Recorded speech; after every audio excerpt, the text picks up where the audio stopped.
होणार नाही.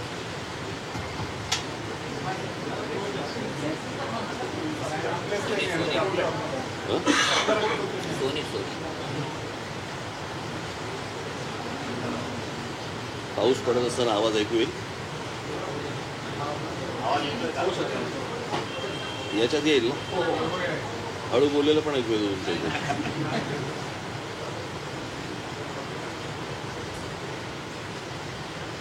आजची पत्रकार परिषद तातडीने बोलवण्यामागचं कारण, एकमेव कारण म्हणजे महाराष्ट्राचं शैक्षणिक धोरण. मी आधीच सांगून ठेवतो की मी या विषयाच्या पलीकडे दुसरा कोणताही विषय बोलणार नाही आहे, कारण हा अत्यंत महत्त्वाचा विषय आहे आणि त्याच्या पलीकडे आत्ता दुसरा कुठचाही विषय मला बोलायचा नाही आहे. मी जे बोलणार आहे थोडंसं सविस्तर बोलणार आहे.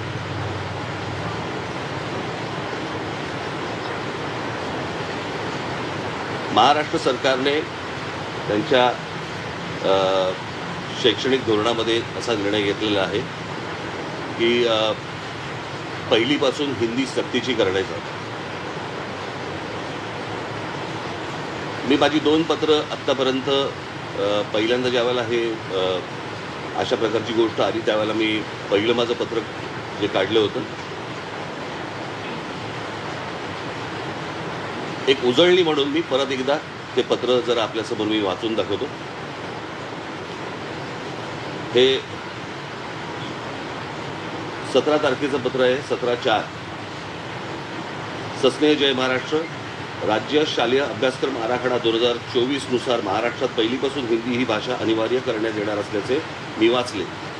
आज मी स्वच्छ शब्दात सांगतो की ही सक्ती महाराष्ट्र नवनिर्माण सेना खपवून घेणार नाही.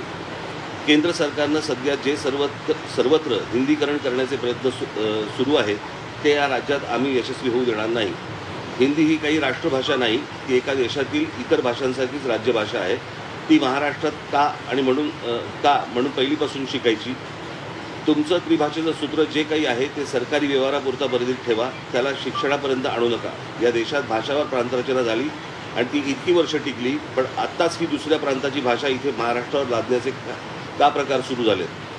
भाषावर प्रांतरचनेच्या तत्वालाच हरताळा फासला जात आहे.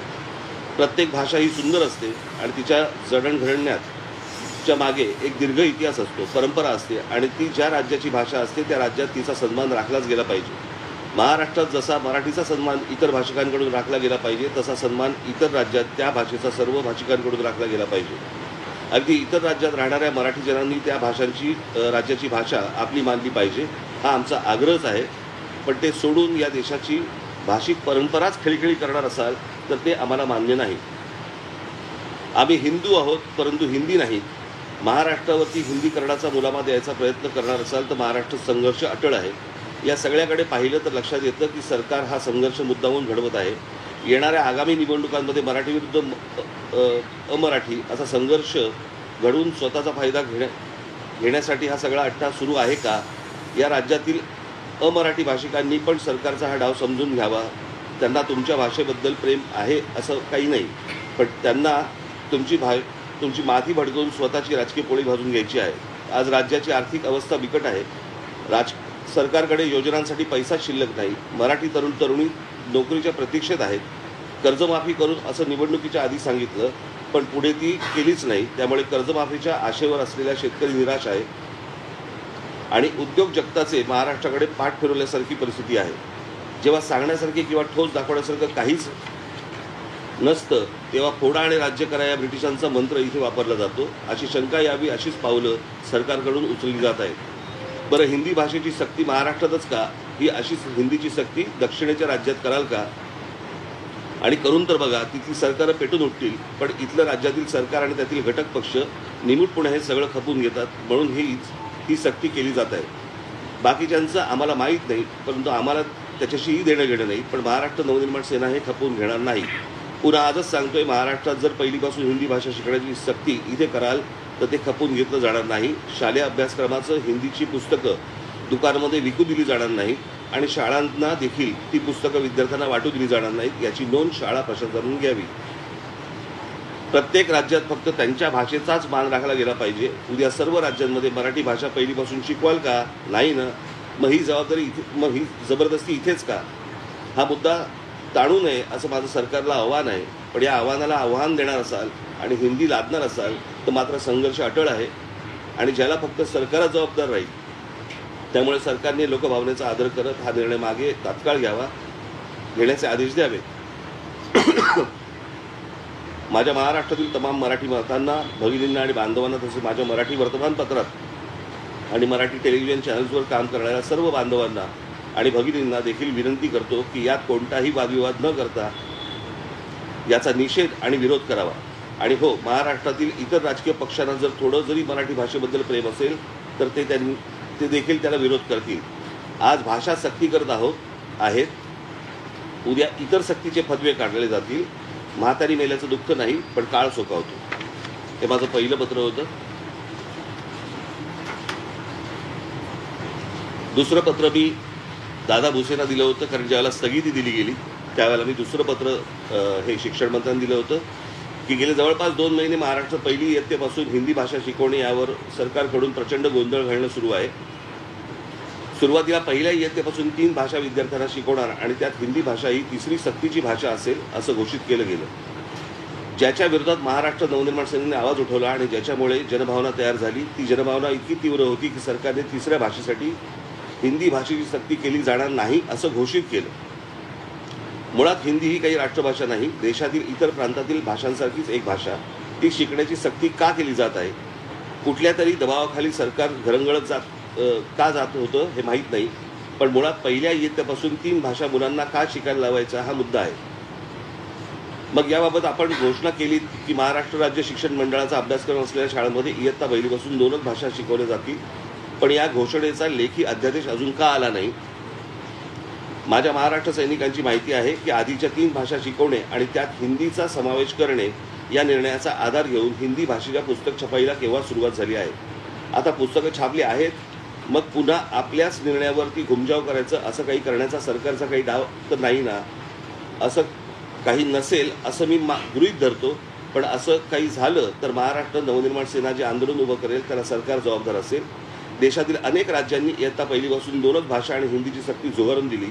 याला कारण त्या राज्यांची भाषिक अस्मिता. कंसात मंत्री महोदय, आपण आपले सहकारी मंत्रिमंडळ हे देखील जन्माने मराठी आहात. आपण इतर राज्यातील हिंदीला विरोध करणाऱ्या शासनकर्त्यांसारखे कधी वागणार आणि आपल्या भाषेची अस्मिता कधी आणि कशी जोपासणार? त्या इतर राज्यांसारखी तीव्र अस्मिता सरकार पण दाखवेल अशी अपेक्षा. त्यामुळे शिक्षण विभागाने इयत्ता पहिलीपासून 2च भाषा शिकवल्या जातील, मराठी आणि इंग्रजी, याचा निर्णय लेखी आदेश लवकरात लवकर जारी करावा ही विनंती मंत्री शालेय हे त्यांच्याकडनं स्टॅम्प पोहोचल्याचं पण याच्यामध्ये पत्र आहे. आता माझं तिसरं पत्र जे आज जाणार ते आहे महाराष्ट्रातील तमाम शाळांच्या मुख्याध्यापकांना. सस्नेह जय महाराष्ट्र. एप्रिल महिन्यापासून महाराष्ट्रात शिक्षण विभागात हे मी तुम्हाला पहिले या पत्राबद्दल सांगतो. हे पत्र माझं तयार होऊन 5 दिवसापूर्वी तयार होतं.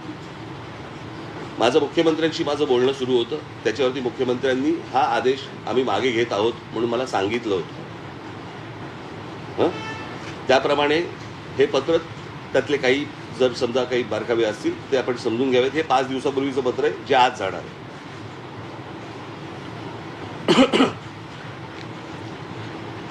एप्रिल महिन्यापासून महाराष्ट्रात शिक्षण विभागाचा नुसता गोंधळ सुरू आहे. आधी महाराष्ट्र राज्य शिक्षण मंडळाचा अभ्यासक्रम असलेल्या शाळांमध्ये इयत्ता पहिलीपासून 3 भाषा शिकवायच्या आणि त्यात मराठी, इंग्रजी आणि हिंदी सक्तीची करायची असा निर्णय झाला, ज्याला महाराष्ट्र नवनिर्माण सेनेने कडाडून विरोध केला. पुढे त्यावर जनमत तयार झालं. पुढे जनमताचा रेटा बघून सरकारने हळूच पळवाट काढली आणि सांगितलं की हिंदीची सक्ती नसेल, पण कोणाला हिंदी शिकायची असेल तर तो अभ्यासक्रमात उपलब्ध करून दिला जाईल. आम्ही किंवा तुम्ही पण ज्यावेळेला आपण इथं शिक्षण घेतलं, बरोबर आहे, महाराष्ट्रामध्ये, त्याच्यानंतर 6वी नंतर हिंदी ही ऐच्छिक भाषा होती. ही काही कंपल्सरी भाषा कधीच नव्हती, हिंदी किंवा संस्कृत. तुम्हाला सगळ्यांनाच माहिती असेल. हिंदी भाषेच्या सक्तीचा प्रश्नच येत नाही, कारण हिंदी ही काही राष्ट्रभाषा नाही. ती उत्तरेतल्या काही प्रांतांमध्ये बोलली जाणारी भाषा आहे. म्हणजे एका अर्थाने ती असलीच तर राज्यभाषा आहे. त्यात ती ज्या राज्यांमध्ये बोलली जाते तिथे पण अनेक स्थानिक भाषा आहेत ज्या हिंदीच्या वरवंट्याखाली येऊ लागल्या आहेत आणि अशी भीती आहे की तिथल्या स्थानिक बोलीभाषा काळाच्या ओघात नष्ट होतील. अर्थात आपली स्थानिक बोलीभाषा मरू द्यायची का नाही हा निर्णय त्यांनी त्यांचा घ्यायचा आहे. आपल्याला काय देणं घेणं त्याच्याशी. पण महाराष्ट्रात जेव्हा अशी सक्ती केली आली तेव्हा मात्र आम्ही आवाज उठवला आणि यापुढे पण उठवत राहू. पुढे सरकारने सांगितले की इयत्ता पहिलीपासून 2च भाषा शिकवल्या जातील. बरं, याचा लेखी आदेश अजून आलेला आहे का? तसा तो कुठे आला असेल तर तो आम्हाला दिसला नाही. कागदी घोडे नाचवण्यात हुशार असलेलं सरकार हा कागद पण नाचून दाखवेल. मग आमचा प्रश्न आहे की तिसरी भाषा मुलांना शिकायची नाहीये तर मग पुस्तक छपाई का सुरू आहे? माझ्या महाराष्ट्र सैनिकांच्या निदर्शनास आलं आहे की पुस्तक छपाई सुरू आहे याचा अर्थ सरकार छुप्या मार्गाने भाषा लादण्याचे उद्योग करणार असं दिसतंय. याला तुम्ही शाळांनी सहकार्य करू नका. मुलांवरती भाषा लादण्याचा सरकारचा प्रयत्न आहे जो हाणून पाडला पाहिजे. यात एक तर मुलांचं नुकसान आहे पण मराठी भाषेचं सर्वात जास्त नुकसान आहे. सरकार काय वरून जे सांगतील त्याच्या मागे घरंगळ जायला तयार आहे पण तुम्ही बळी पडू नका. तशी गरजच नाही आणि तुम्हाला सरकारकडून जबरदस्ती झाली तर आम्ही आहोत. मुळात त्यांना उत्तम सुशिक्षित नागरिक होऊन देशाचं तसंच महाराष्ट्राचं नाव मोठं करण्यासाठी राज्य भाषा आणि एक जागतिक भाषा शिकली म्हणजे झालं. अजून भाषांची आत्ता काय खरं तर गरज आहे. पण हे चाललंय राजकारण आपण समजून घेतलं पाहिजे. उत्तरेतल्या लोकांना सुसंस्कृत महाराष्ट्र काबीज करायचा आहे आणि त्यासाठीचा सोपा मार्ग म्हणजे थेट आणि आडवळणाने त्यांची भाषा माती मारायची. त्या राजकारणाला तुम्ही बळी पडू नका.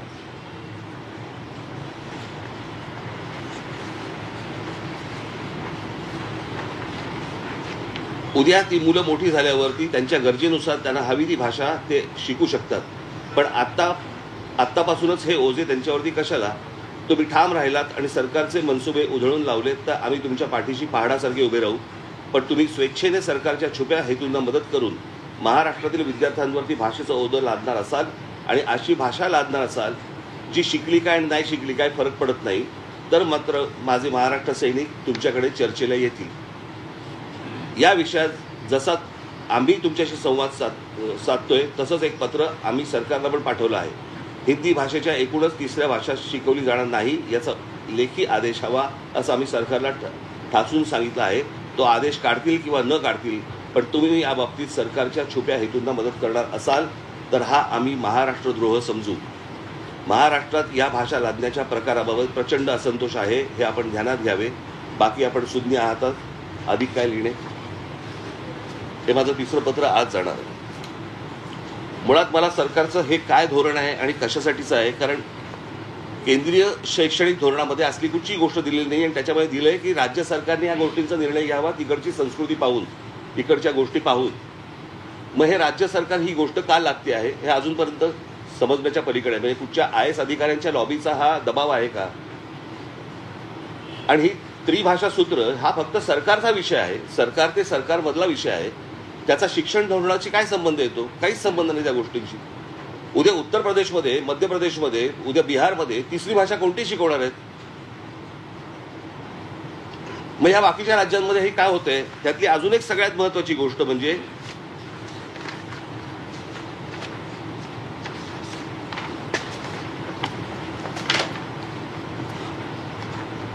Gujarat council of educational research and training Gandhinagar एक गुजरातची वेबसाईट आहे आणि त्या वेबसाईटवरती पहिलीपासून त्यांनी गुजराती, गणित आणि इंग्रजी अशा 3 भाषा ठेवल्या म्हणजे 3 गोष्टी ठेवल्या. मग जर गुजरातमध्ये पण नाहीये तर तुम्ही महाराष्ट्रात का लागतात? महाराष्ट्राचं हे हिंदीकरण करण्याचा भाषा बघा. भाषा कुठची चांगली असते? उत्तम भाषा असते. एक भाषा घडवण्यासाठी उभी करण्यासाठी कित्येक पिढ्या खर्ची होतात. हजारो वर्ष लागतात. जशी गुजराती भाषा आहे, जशी मराठी भाषा आहे, जशी तमिळ भाषा आहे, प्रत्येक भाषा ही उत्तम भाषा असते. हिंदी भाषा देखील एक उत्तम सुंदर भाषा आहे परंतु ती त्या एका राज्याची भाषा आहे. ती काही राष्ट्रीय भाषा नव्हे. तुम्ही आमच्या राज्यावरती तिसरी भाषा लादण्याचा का प्रयत्न करता आणि तेही त्या कोवळ्या मुलांवरती जे आतापर्यंत शैक्षणिक धोरण होतं की 6वी पासूनचा तुम्हाला ऑप्शनल तुम्हाला भाषा कुठची घ्यायची असेल ते आणि उद्या तुम्ही कॉलेजमध्ये पण असतात ऑप्शनल भाषा असते, फ्रेंच असते, जर्मन असते. त्याला जी पाहिजे ती भाषा तो घेईल आणि आयुष्यात पुढे जाईल. तुम्ही हे का लादतात आणि कशासाठी लादतात ह्याच्या मागचं काय कारण आहे? मला असं वाटतं की तुम्ही पत्रकार म्हणून सरकारला ही गोष्ट विचारली पाहिजे. माझी आजची पत्रकार परिषद ही महाराष्ट्रासाठीची आहे, मराठी बांधवांसाठी, भगिनींसाठी आणि मातांसाठीची आहे, महाराष्ट्रातल्या शिक्षकांसाठीची आहे, महाराष्ट्रातल्या जेवढे पालक आहेत त्यांच्यासाठीची आहे, मुलांसाठीची आहे की ही सक्ती आपण लादून घेणार आहोत का महाराष्ट्रावरती. म्हणजे आधीच मराठी भाषेबद्दलची या प्रकारचे काही थोडी बहुत अनास्था आहे, त्याच्यामध्ये जर समजा हिंदी तुम्ही अजून जर समजा लादलीत तर उद्या ही भाषाच संपून जाईल. आणि हे कोणतं धोरण आहे मला कळलं नाही सरकारचं. जर समजा स्वातंत्र्याच्या वेळेला अगोदर जर समजा मिळाल्यानंतर भाषावर प्रांतरचना झाली आहे, प्रत्येक राज्याची प्रत्येकाची एक भाषा म्हणून जर समजा एक पकडलेली आहे, तर तिथे ह्या भाषा लादण्याचा का प्रयत्न करताय? ह्याच्यामध्ये काय राजकारण आहे की अजून काहीतरी नवीन विषय भरकटवण्यासाठी म्हणून हे परत तुम्ही आणताय का? मला असं वाटतं की पत्रकार म्हणून तुम्ही हे सरकारला विचारणं गरजेचं आहे. माझी महाराष्ट्रातल्या सगळ्या संपादकांना, पत्रकारांना, माझी लेखकांना, साहित्यिकांना माझी विनंती आहे की तुम्ही कठोर शब्दामध्ये याच्यावरती बोललं पाहिजे. तुम्ही या गोष्टी आज जर समजा हा विषय दादला गेला तर मी तुम्हाला आत्ता सांगतो, भविष्यातल्या पुढच्या नजीकच्या काळामध्ये मराठीचं अस्तित्वच हे महाराष्ट्रात ठेवणार नाही. मराठी साहित्य संपवून टाकतील, मराठी सगळ्याच गोष्टी संपवून टाकतील आणि केंद्र सरकारच्या वरवंट्याखाली अख्खा महाराष्ट्र भरडला जाईल. आणि म्हणून माझी महाराष्ट्रातल्या सर्व तमाम नागरिकांना माझी विनंती आहे की याला तुम्ही जेवढा विरोध करता येईल तेवढा केला पाहिजे. प्रत्येक शाळांनी या गोष्टींना विरोध केला पाहिजे आणि शाळा ह्या हिंदी कशा शिकवतात हेच आम्ही बघू.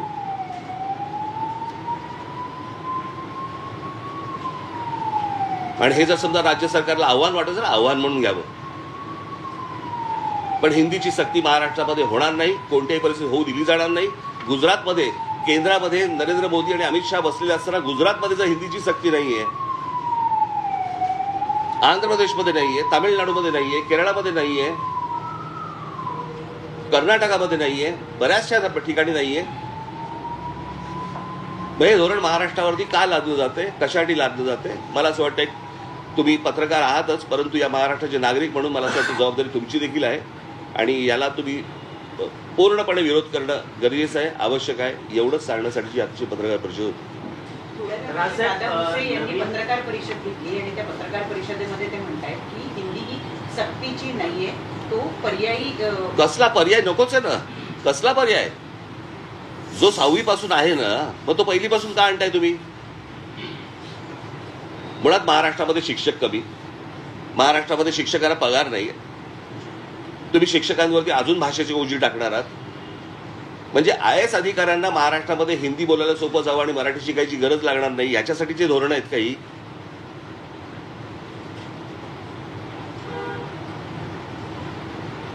महाराष्ट्रातलं सरकार मराठी असेल तर मला असं वाटतं त्यांनी या गोष्टींचा विचार करणं गरजेचं आहे आणि तात्काळ ही गोष्ट सक्तीची मागे घेणं गरजेचं आहे. आज आमचं पत्र जाणार आहे पहिल्यांदा सर्व शाळांमध्ये आणि कोणत्या शाळा हिंदी शिकवतात तेच मला बघायचं. राष्ट्रीय शैक्षणिक धोरणाचा जो दाखला दिला जातो त्याच्यातही काही नाही, त्यात सुद्धा सक्तीचा कुठे उल्लेख त्याच्यात नाहीये. मग मुख्यमंत्री सातत्यानं त्याचा दाखला का देतात? खोटं बोलतायत. कारण केंद्र सरकारने ह्याच्यामध्ये सांगितलं, राज्य सरकारने या गोष्टींचा तिथल्या स्थानिक गोष्टींवरचा विचार करून निर्णय घ्यावा. त्याच्यामुळे हा केंद्राचा विषय येत नाही. ते काय चालू आहे मला काही राजकारण मला माहिती नाहीये.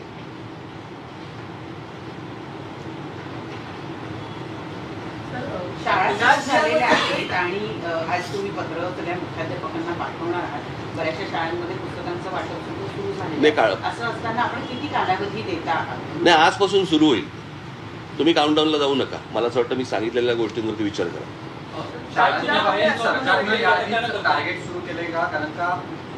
ते मला ह्याच्या खोलात जाईल. मला सांगा, ह्या गोष्टींची गरज आहे? तुम्ही बाकी ते 17 वर्ष, 12 वर्ष, 10 वर्ष जाऊ नका त्याच्यामध्ये. या गोष्टींची गरज आहे का? आम्ही शिकलोच ना रे इथे. तुम्ही कधीतरी तुम्ही पण मराठी बंद जाता, कधीतरी हिंदी चॅनलला जाता आणि हिंदी बोलायला लागतं ना. ते काय शाळेत शिकून जातं काय?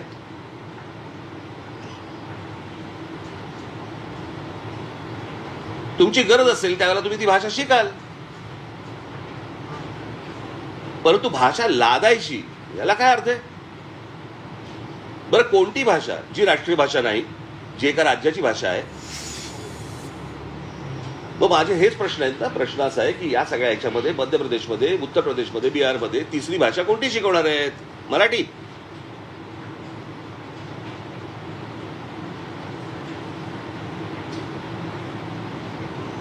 की ही सगळी राज्य सोडून बाकीच्या त्रिभाषा सूत्र? बरं, ह्यांच्या स्वतःच्या राज्यामध्ये पण नाहीये हिंदीची सक्ती. गुजरातमध्ये एवढं तर आपल्या महाराष्ट्राला कळलं पाहिजे.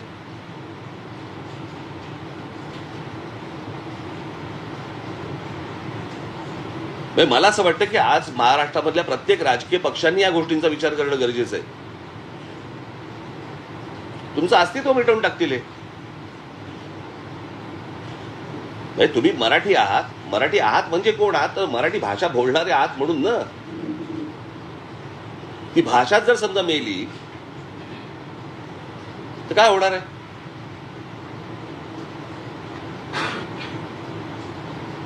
मला असं वाटतं या सगळ्या ह्याच्यामध्ये कुठच्याही प्रकारचं राजकारण व्यतिरिक्त आपण सगळ्यांनी एकत्र नीट गोष्टींचा विचार केला पाहिजे.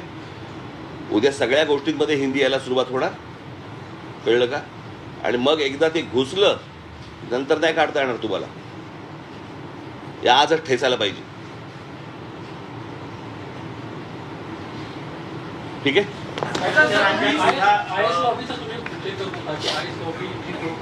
आपल्याकडे काही तक्रार आली का? कोण आहे त्याच्या मागे? आहेत माझ्याकडे नाव आहेत. विरोध होतोय, द्विभाषीच आम्ही लागू करणार असं ते म्हणतायत. शालिनी तर उघड विरोध केलेला आहे. तर त्यांच्या सकट आमच्यावरही द्विभाषिक असावे, त्रिभाषिकचा आग्रह नसावा असं आपण काही. पण मला असं वाटतं बघा, खाली बस. मला असं वाटतं या सगळ्या ह्याच्यामध्ये सर्व राज्यांनी या गोष्टीचा विरोध केलेला आहे. मी एक दाखला जर समजा तुम्हाला गुजरातचा दिलेला आहे तो तुमच्यासाठी काफी आहे, खूप आहे, बरोबर आहे. जर गुजरात सारख्या राज्यामध्ये केंद्रात सत्ता कोणाची आहे, सरकार कोणाचं आहे, जर ते स्वतःच्या राज्यामध्ये जर समजा हिंदी लादू शकत नसतील तर ते महाराष्ट्रात का लागत आहे? Sir, this is an important issue.